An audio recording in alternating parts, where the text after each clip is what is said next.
জিত 58, জিত 59, জিত 60। আয় রে, জিতদা এখন তিনটে ছবির আবারও একটা প্ল্যানিং করে রেখেছে। ঠিক যেভাবে জিতদার জন্মদিনে গিয়ে এই তিনটে ছবির আবারও একটা প্রপার অ্যানাউন্সমেন্ট আমরা পাবো। দেখা যাক, লায়নের আশা করি লায়ন জিতদার জন্মদিনের টাইমের আগেই যদি রিলিজ করে তাহলে আমি বেশি খুশি হব, কারণ লায়ন নিয়ে আমি খুব এক্সাইটেড। ঠিক আছে, রায়হান রাফি যদি জুলাই মাসে বা আগস্ট মাসে শুটিং শুরু করে তাহলে কিন্তু রিলিজ করতে বেশি সময় লাগাবে না, সেপ্টেম্বর অক্টোবরে দুর্গাপুজোর সময় রিলিজও করে দিতে পারে, কিছু বলা যায় না দুম করে।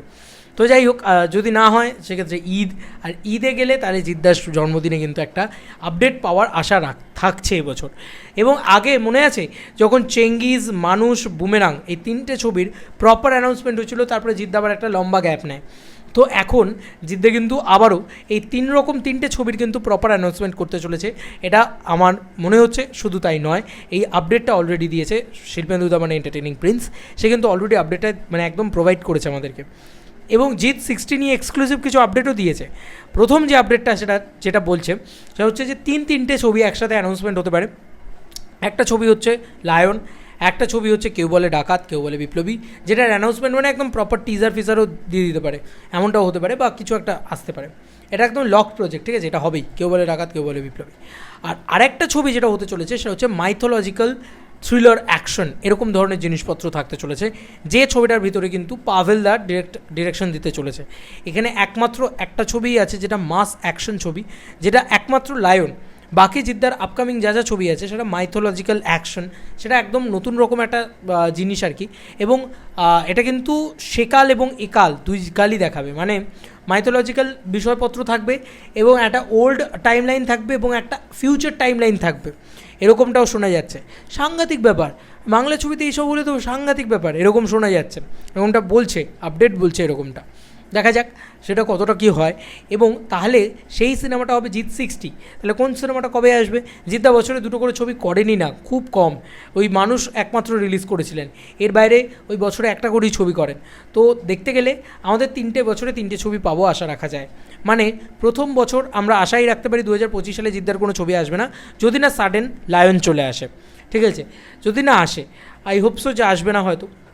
2026 সালে আমরা লায়ন পেলে 2026 সালে আমরা কেউ বলে ডাকাত, কেউ বলে বিপ্লবীও পাবো, এইটা হচ্ছে ব্যাপার। তো তারা বলেই দিয়েছে যে তারা 15 আগস্ট আসছে, লায়ন যদি ঈদের আসে সেক্ষেত্রে দুটো ছবি সে বছর পেয়ে গেলাম 2026 সালে। 2027 সালে বা 2027 সালে ধরে রাখুক, আবার আমরা জিদ্দাকে এই ছবিটা দেখতে পেলাম, যেটা মাইথোলজিক্যাল অ্যাকশন ছবি। এবং এটা কিন্তু ডিরেক্ট করতে চলেছেন পাভেলদা সম্ভবত। ইয়েস, পাভেলদা অনেক দিন ধরে জিদ্দার সাথে কাজ করবেন, নানান জায়গা থেকে শোনা যাচ্ছিলো। পাভেলদা নিজে নানানভাবে বলছিলেন। আমরা সত্যি বলছি, পাভেলদার ওষুধ দেখার পরে, মানে আমি সত্যি বলছি, আমি খুব এক্সাইটেড অ্যাবাউট জিৎ পাভেল জুটিটা। হ্যাঁ, পাভেলদা হয়তো জিদ্দার অসুর ডিরেকশন দেননি, কিন্তু পাভেলদারই তো রাইটিং। তো পাভেলদার অসুর আমার সত্যি বলছে আমার খুব অসুর তো পাভেলদাই করেছিলেন, ডিরেকশন দিয়েছিলেন।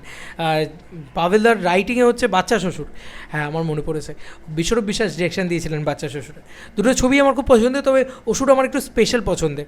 জিদ্দার দারুণ অভিনয় করেছিলেন, সব কিছু ছিটকে উড়িয়ে দিয়েছিলেন একদম।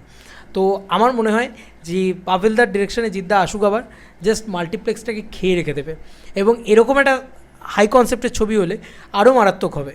তো জিদ্দা অলওয়েজ কখনো বলে না যে, কখনো সমঝোতা করে না যে চলো ভাই ফ্যামিলি ওরিয়েন্টেড ছবিই বানাবো, নো নেভার। এইটা হচ্ছে জিদ্দার এখানে মাইথোলজিক্যাল অ্যাকশন, একটা বুমেরাঙের থেকে অন্যরকম একটা ছবি, ওরকম একটা স্টাইলাইজেশন, যেখানে বুমেরাং এবং মাইথোলজিক্যাল জিনিসপত্র।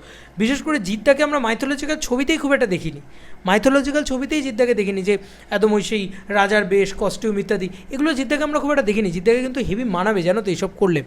তো এটা খুব ভালো, জিত 60 নিয়ে এই আপডেটটা পাওয়া গিয়েছে, একদমই আপডেটটা দিয়েছে শিল্পেন্দু দা, তাই ক্রেডিট তো তাকেই যাচ্ছে।